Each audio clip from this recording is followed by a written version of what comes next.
How is it that we find ourselves surrounded by such complexity, such elegance?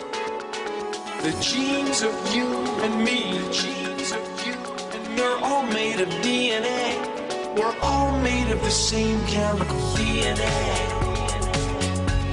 We're all made of DNA. Hi, you're listening to DNA Today, a podcast and radio show where we discover new advances in the world of genetics.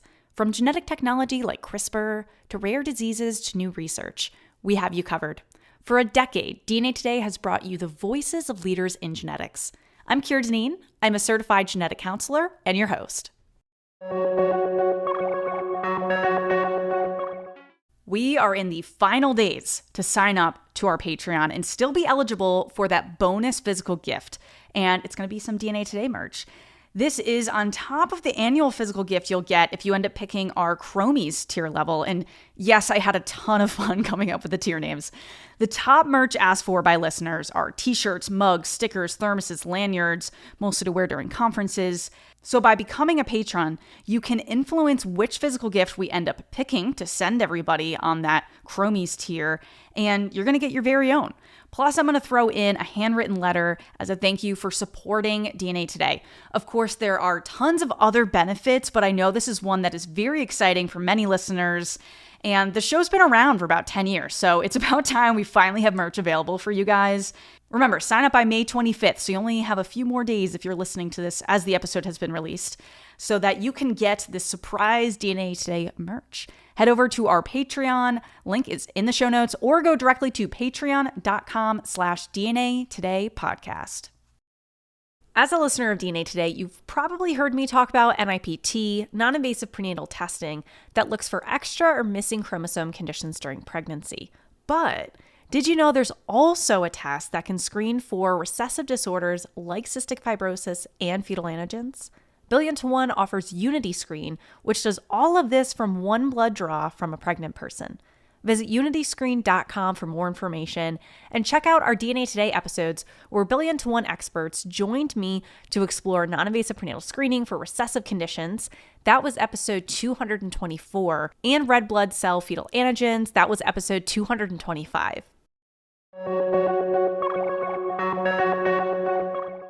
My guest today is Michelle Bowman, who has been a cancer genetic counselor for over 15 years in Sydney, Australia. That's right. So we're going the Eastern time zone all the way to Australia. So this is always our interesting one for people that have listened to the show for years.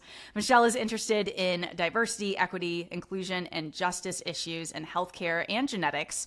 And she's also interested in emerging models of care and eHealth. In our conversation in this episode, we're focusing on how to utilize digital tools to reach patients who can benefit from cancer genetic counseling. So welcome, Michelle. Hello, Keira. Good to be here. Yes, so it's just your morning. It's the end of my day. So we've kind of collaborated here, and we just really appreciate you starting your day off with DNA Today here. And before we hit record, I was just getting to know you a little bit, that you have quite an interesting international background, being raised in a South African family, living in the UK, even exposure to American friends and healthcare system there. Now you're living in Australia.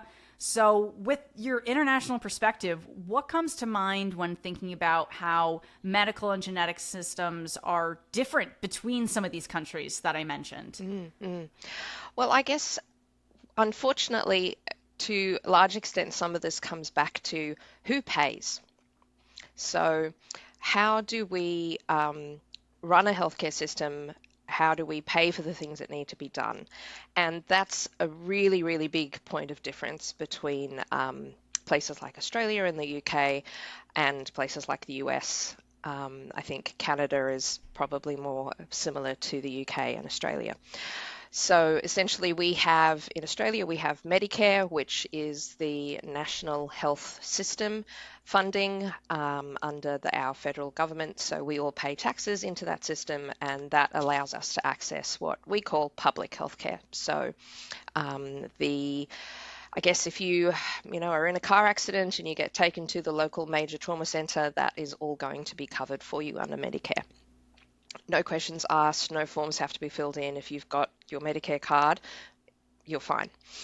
And I use emergency care there as I guess, an easy illustration of, when things go bad in a hurry, you're going to be okay. You're not going to have to worry about any major bills. Occasionally there are some finanglings about who pays for the ambulance that might take you to the hospital, but the care itself in the hospital is all going to be fine. Which is Where it so gets a little bit different more from the US, yeah, right? oh, It's yes. like, Yes. hearing that, I'm like, oh, if only I had access to that and my friends and Yes. family. Yep. Yes. Yep. And in fact, I can think of one of my university friends who had an Australian parent and an American parent and ended up moving over and living in New York. I think it was appendicitis or something like that, acute, that happened to her. She very seriously contemplated getting on a flight back to Australia so that she could get care here, because the cost of the flight was possibly going to be less than the cost of care locally. Oh, I think in the wouldn't end, doubt it. Yeah. Yes. Yep. Yeah. Tens of thousands, I would imagine. Yep. Potentially, yes. So where things get a little bit more complex is when we're thinking about outpatient care and how people access things like specialist care, even their family medicine, GP care. There's differences there in terms of what route you can take and what kind of money you might have to pay. So you can usually find a family medicine doctor or a GP without having to pay anything, but that's a little bit variable. In some places you may have to pay what we would say a gap, but that's still going to be only, $20, $30, $50 at the most, hopefully. So not an exorbitant amount of money, but it can still be a barrier for some people to access just that basic sort of run-of-the-mill care. Specialist care is available both publicly and privately, but that's where you get into occasionally waiting lists. So public care, you may have a wait list. It'll depend on, I guess, what kind of care you're looking for, how well resourced that area is publicly versus not very well resourced. And therefore, if you're being triaged and you get stuck on a wait list for longer, or if you get triaged more speedily through. It's very variable in the public system, both within a city, within different states of Australia. And I guess what's interesting in particular about genetics is that genetics has really grown up primarily as a public health service in Australia. So there are a growing number of private practices for genetics. So whether that's sort of doctor, like medical geneticist and genetic counselors, or just doctors, or just genetic counselors even, there's certainly some growth in that area. But if I think back to when I started, so 15 years ago, the number of places that you could go in my city, Sydney, to have private genetics done from a cancer genetics point of view, it was a very, very small number. So it's worth, I guess, just thinking when we start talking about, I guess, models of care and what is driving demand and how we respond to that background makes a big difference. So thinking about making sure that people have equitable access in their area, not trying to make them travel too far to see somebody with the specialist training. There's a number of barriers there that we have to just be conscious of, try and improve. Some of that, I guess, we'll explore today how technology may play a role. But it's also just, I guess, interesting to think about how the money comes into this as well. So whether money has to be spent on travel, on accommodation, on appointments themselves, on any tests that you are interested in getting. It's also worth mentioning that in Australia, genetic testing for cancer genetic conditions has been by far and away the domain of specialist services. So your family medicine doctor, your GP, can't order cancer genetic tests.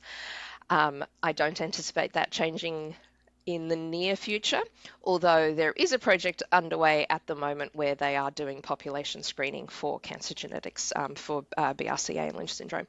So we'll see how that might evolve, but certainly at this point we're sitting in a position here where you do have to see a specialist service, typically a genetic specialist service, to access cancer genetic testing.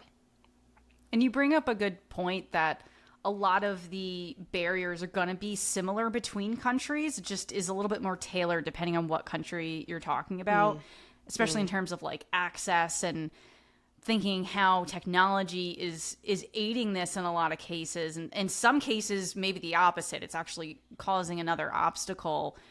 So when bringing this up, what are some of the really digital tools and some of this that you think of when thinking about using this for patients in like the cancer genetic counseling space of like, you know, either just kind of generic tools or specific ones that you use, and how that's really like affecting your practice? So I guess the elephant in any room in healthcare these days is COVID. We certainly saw huge changes in Australia around how genetics was done. Telehealth as an option has, of course, existed for many, many years. And I guess what we saw really take off in the last 3 years is the ability of the population to be more comfortable with telehealth, but also providers having access to better technologies and ways of using telehealth that we didn't have before. But what we quickly learned were, I guess, that there are still barriers there. So we still have people out there in the population who don't have reliable internet access, particularly when you head into some of the more rural parts of our very, very big country. You run into trouble with really unreliable internet access. I've heard stories of people having to drive in their car to sit next to like a shopping center or a library to access free Wi-Fi. So, you know, really suboptimal ways of being able to conduct consultations. But at the same time, you also have to recognize that these telehealth options have opened the door for people who are living, you know, 6, 7, 8 hours drive away from their genetic service, being able to get some level of care that they would not have been able to easily access before. So I guess anytime I'm thinking about how technology might be able to help and digital platforms help with these things, I think we have to really be conscious of, yes, it can bring quite a few advantages and new options for us, but we still need to think about people who have low literacy. We need to think about people who don't speak English as their first language. We need to be thinking about the access issues around devices, quality of connection, things like that, and making sure that we don't exclude parts of the population when we're trying to actually advance some of these things. So even people who are older and just not as comfortable with technology, we've learned how to be quite explicit with saying, you know, do you have somebody who can help you with this? Can you go to your daughter's house, or can your daughter come to your house? But still, we've got some very isolated parts of the population over here where it can be really challenging, and we've got to be careful not to exclude people in our enthusiasm for this brave new world of better technology and ways of doing things. Right. Especially in the cancer space, your patient population is probably in general older than my patient population, who are mostly pregnant. So the people Yes. I'm meeting with, I would be very surprised if any of them, being kind of in the greater New York City area over here, of any of them not having access to a stable internet connection through, you know, a public library or anything like that, of knowing how to use these devices. So it's even within specialties, I think that's really important, that sometimes people want their parents to do cancer genetic counseling, to do testing, because they're the best person in the family to test. And it's not necessarily the person initiating all of this cascade testing. Absolutely. Yeah, absolutely. So we've been embracing lots of new things in the last few years, for better or for worse. You know, I think it's nice to always look for the silver linings in situations, but we've also got to be careful not to leave people behind in that process. And I think it's one of the things that as genetic counselors we really bring to the table when we're talking about how to provide services to populations. We, I think, have a tendency to think about some of these things, and to really be interested in trying to make sure that we're doing things right and that we're not leaving people behind, so that we can still make a service available to the people who need to access it. Yeah, and just be as inclusive as possible and be thinking about all these factors that you've highlighted really well. And one aspect that I'm thinking of too is just as you being a provider, when you are doing telehealth services, there can be software that you can use on your end that maybe the patient isn't accessing in that moment or being able to see. One thing I think about is digital pedigree softwares. How do using these help you in providing some of that accessible care to diverse patient populations? I mean, I'm thinking especially for people that have really complex family histories, or, you know, again, that have limited access to traditional health services, and just kind of like what you're actually using tool-wise when you're doing telehealth. So I guess we've not really needed to change too much about our practice in terms of our pedigree software over the pandemic period and embracing more telehealth. We have been using in New South Wales, so I guess actually I might just step back and just briefly talk a little bit more about the system that we work within as a public service. So our federal government level provides some degree of funding, but then there's also funding that is state-based. Within each state, then, there are genetic services established. So I work in New South Wales. I work in the Western Sydney district of Sydney within New South Wales. I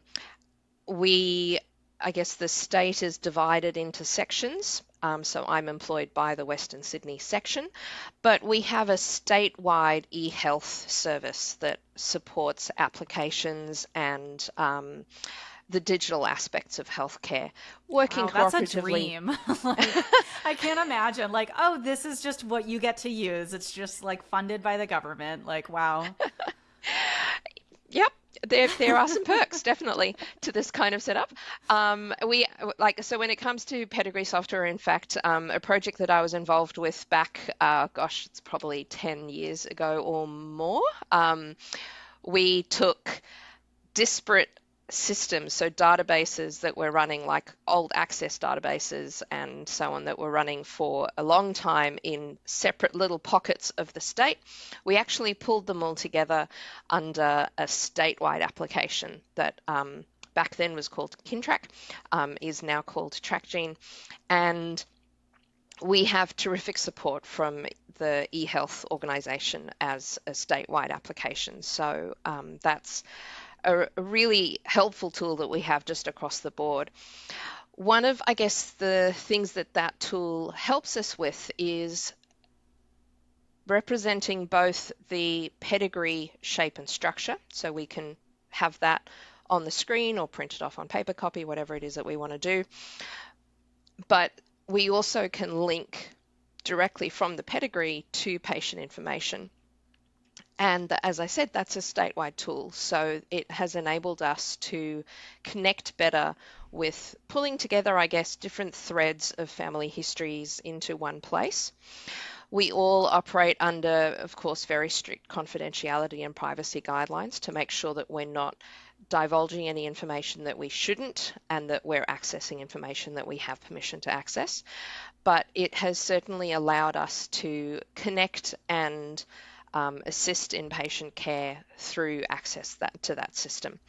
I guess in terms of how that helps us,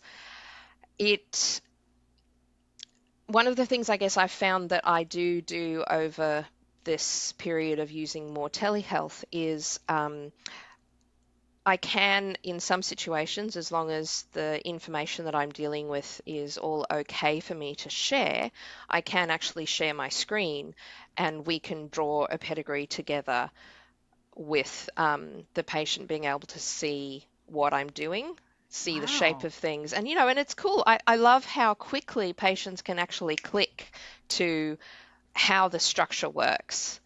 And actually go, oh, hang on, no, that's not my aunt, that's actually my mum's half sister, or something like that. When they actually can see that visually. Isn't it amazing how fast patients will click on to how you're doing it? Like, I'm still amazed all the time that people are like, oh wait, yeah, as you said, like, oh no, that's my dad's brother, not my mom's brother. And you're like, oh, okay, let me do the other side. Like, that's really cool that you can share your screen and have them so much more engaged in the session in that way.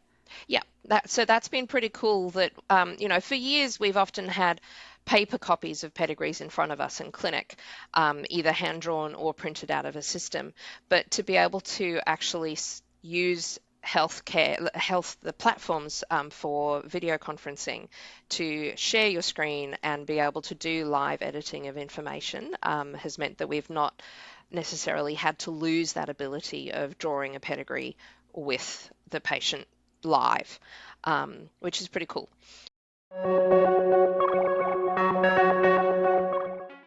Non-invasive prenatal testing screening has been around for a decade now, as long as DNA Today actually, and the technology has evolved in those 10 years. The screening started to detect Down syndrome, and now 1,000,000-to-1's Unity screen assesses for the chance for pregnancies to have aneuploidies, which are extra or missing chromosome conditions, recessive conditions like cystic fibrosis and sickle cell, and the presence of red blood cell fetal antigens. 1,000,000-to-1 named the screening Unity Screen as it brings together fetal screening for aneuploidies and recessive conditions.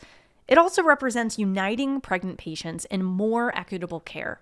Unity does not require a blood sample from the other biological parent or sperm donor to assess fetal risk, enabling more pregnancies at risk to be affected with recessive conditions to be identified earlier in pregnancy as compared to traditional carrier screening. 1,000,000-to-1 is working towards one goal: to detect disease one molecule at a time. Know early with one simple blood test. Visit unityscreen.com for more information.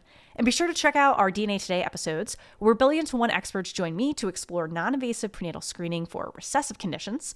That's episode 224. And red blood cell fetal antigens. That's episode 225.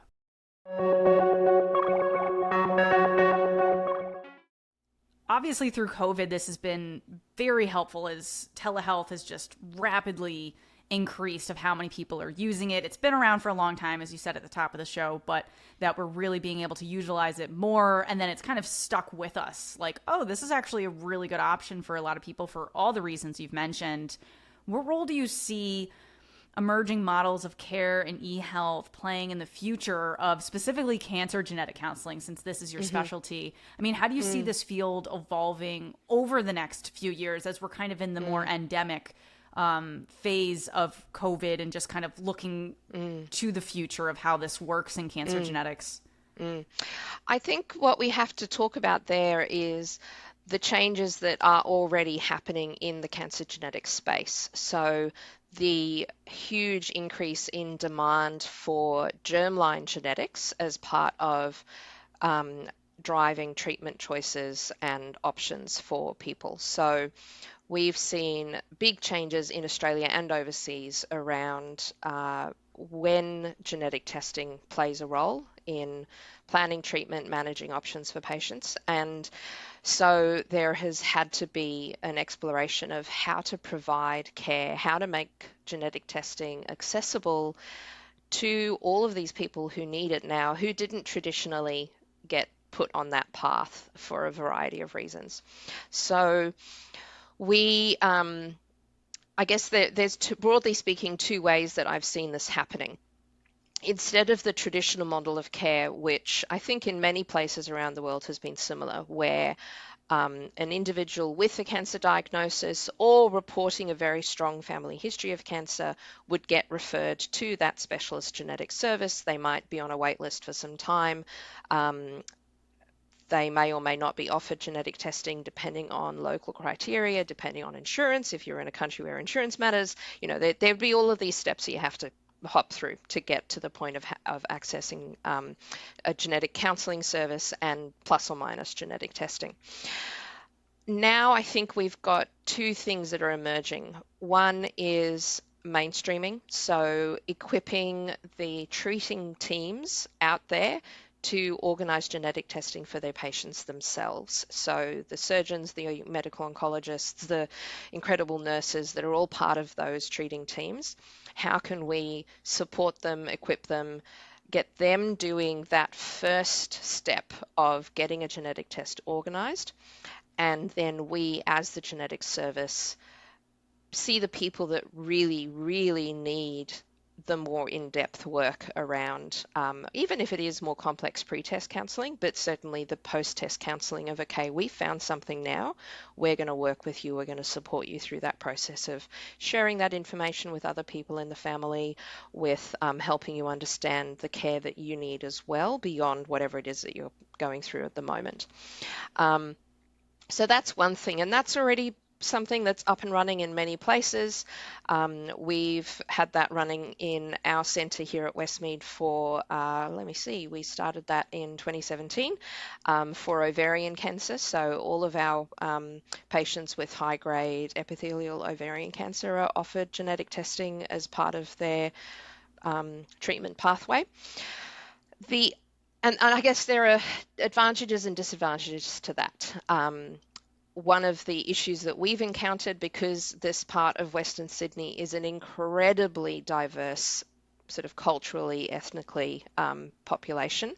I think our stats are something like 50% of our local population were born overseas, and there's an incredibly high number of people who don't have English as their first language. Now, many of them will speak English, but of course, many of them won't either. So accessing an interpreter as part of care is a huge, huge issue.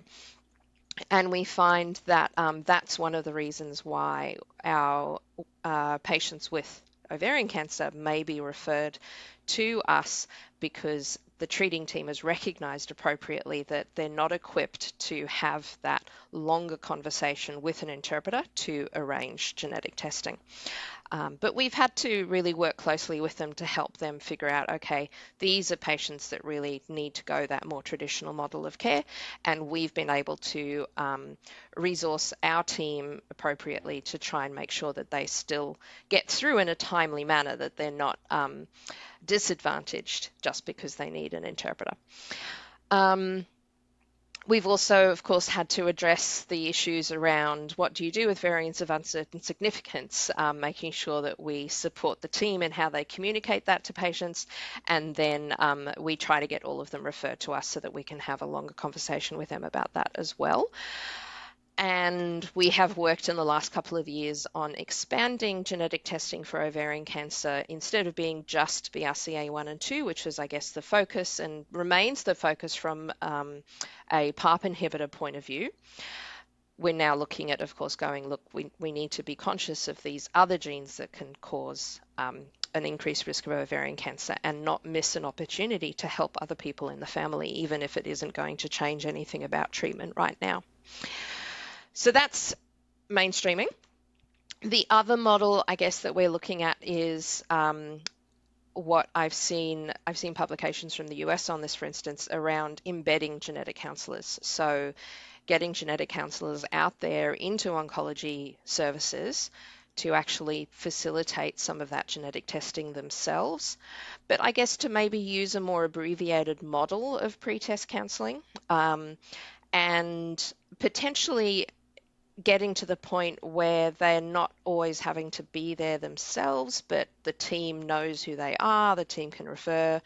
I think there's a lot of this dependent on your local people, what their interest is in how they see themselves able to participate in organizing genetic testing. It also depends probably on what the pickup rate is. So if you expect 50% of your patients to have an underlying pathogenic variant, you may feel less comfortable with that volume of people that you're going to be giving positive results to, more pressure to get pre-test counseling sort of done in a way that really helps the patient understand that there's actually a really reasonable probability there's going to be something, versus a patient population where maybe a 10% pickup, and that's more manageable. So we've talked a lot, I think, out there in the literature and locally, we've talked a lot about the role of having a real champion to drive genetics as something that's happening out there in mainstream care settings. And I think that across different services here in Sydney, I'm aware of slightly different models being used to reflect that local need, the local demand, the local appetite to actually pick this up and run with it. But it's good, I think, for people to have conversations about what's working for them, what's not working for them, so that we can kind of collaborate over, let's try and make sure that everyone who could be offered a genetic test gets that opportunity to think about it and access that if they want to do it. and I think here's a bit of a tangent for you, but I'm always very, very cautious about how we measure success of anything to do with genetics, because people have the right to say no to genetic testing. Should we be measuring testing uptake, or should we be measuring the offer of a genetic test? I would side with the offer. Yeah. Like if someone declines genetic testing to me, I'm like, wow, so I did a good job in explaining it, that they said, ooh, that doesn't sound like that's a good match for me. So I almost see the opposite. That they weren't just like, yeah, let's do it. You know? Yeah. That's a great way to phrase it, of like, has it been offered with that pretest counseling? Yeah. And I think that it's something that's niggled at me for many years whenever I'm looking at research projects that are looking at things like uptake of genetic testing in family members, and trying to measure communication of genetic information to families and so on. And I get a little bit frustrated when they focus on the genetic test uptake, because it's complex. It's not a straightforward thing. And I can't tell you the number of times I've had conversations with patients about how they've passed the information along and that's all they can do. And it's okay to accept that there are people in their family who are not going to take up the option of genetic counseling or genetic testing, because that's their choice. If we push too hard on genetic testing being the outcome, I think we lose a lot of nuance around this whole process, and we lose some of those really basic core principles of genetic counseling around trying to make sure that it is value-based decision making that's going on for people, and it's okay for them to say, no thanks, this isn't for me.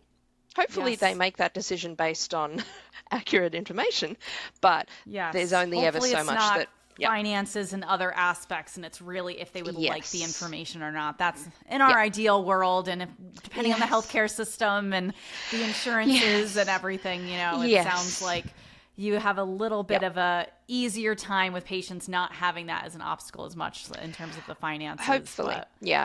We still get, there's still issues in Australia around implications on life insurance products, things like that. So that's still something we have to address for people.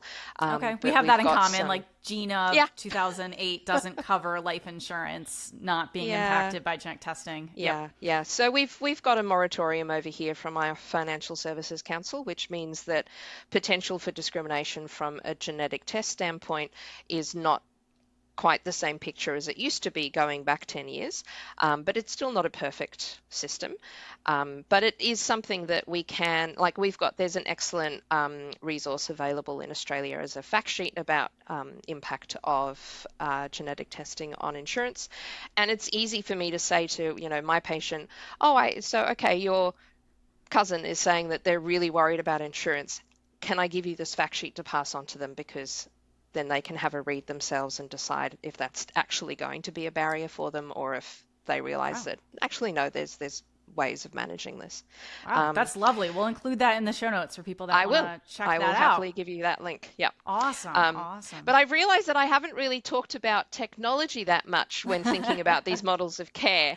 What are your final thoughts when it comes to just, sharing about because I totally get lost in anything, especially if like that's the topic that we haven't covered a lot on the show, of just diving into if testing is a really sign of a successful session. But any other closing thoughts with technology and just how you see where things are going, and even just on the patient side too, of how that can help their experience? Like I know even finding a genetic counselor, I point people to findageneticcounselor.com, which works in the United States.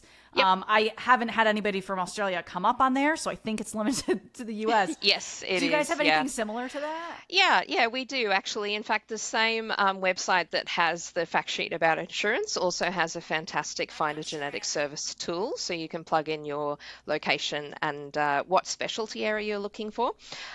There's also a directory available on our association website. So genetic counsellors in Australia work under I guess, the governance of the Human Genetics Society of Australasia, and our SIG is the Australasian Society of Genetic Counsellors, ASGC, and so there's also contact details that way. I guess there's a wealth of information on the internet for people who Google, and it's always, I guess, a pleasure to meet with patients who've done a bit of background reading and are interested, but I know that that's not everyone. So for a lot of people, I think one of the most important things is to know how to get in touch with genetics. Typically in Australia, you're going to need to have a GP referral to a genetic service, whether that's a public service or one of the private providers, although I believe some of the services, both public and private, will accept self-referrals as well. The best thing you can do is, if you're interested in talking about anything from cancer genetics to prenatal genetics to cardiac genetics, you name it, if you're worried about something like that in your family, is to talk to your GP. And if you need to, then reach out to the genetic service locally to you to just say, what is this something that needs to be looked at, and how do I go about getting that done? There may be some preliminary testing that a GP would do, or they may just need to look at the referral criteria. I'll also give you the link that is the Australian referral guidelines for cancer genetics, that are a national set of guidelines that people can refer to. And but ultimately, if you're listening to this and accessing all of this kind of online tool is a really tricky thing for you, then please talk to your GP. Let your GP know, that there are resources out there, and you could possibly even sit in your GP's office and look at their computer together and try and figure out what it is that you need to do. Talk to a family member, get some help from somebody else. Because we are here to help. We're keen to help. And while we may be limited sometimes by the resourcing of the system that we work within, we will do our best to connect you with people who can help, or to hopefully, even be able to reassure you that that family history that has really played on the back of your mind actually doesn't look like a family history that's due to any kind of underlying inherited reason, and that's good news for you. Yes, it's always a good moment in a session where you can kind of say to someone, oh, that's actually not something we're really suspicious about or concerned about, and just kind of see, the relief happen. And so that can always be nice moment in that sense. But thank you so much, Michelle, for coming on and just really exploring a lot about just Australian genetic counseling and having that perspective. And not only that, of just the different perspectives you've had with different healthcare systems and just all the tools and technology that you've been able to use, and keeping in mind what we need to think about to be inclusive so that everybody does have a level of access to this, and hopefully as much as possible. So I think all good things for us to think about as we are expanding telehealth and all of our digital tools, because there's no going back. We're just going forward. So we've really got to keep all of this in mind. So just want to thank you so much for coming on the show. It's really been a pleasure. My pleasure. Yep, no problem. It's been great. For more information about today's episode, visit DNApodcast.com, where you can also stream all episodes of the show. We encourage your questions, comments, guest pitches, and ideas. Send them all into info@DNApodcast.com. Search DNA Today on Twitter, Instagram, YouTube, Facebook, so you can connect with us there. And a favor, please rate and review the podcast on Apple, Spotify, or wherever you listen. This truly helps us climb the charts and allow more genetic nerds like yourself to find the show. DNA Today is hosted and produced by myself, Keir Deneen. Our social media lead is Corinne Merlino. Our video lead is Amanda Andrioli. Thanks for listening, and join us next time to discover new advances in the world of genetics. The genes of you and me, the genes of you and me, are all made of DNA. We're all made of the same chemical DNA.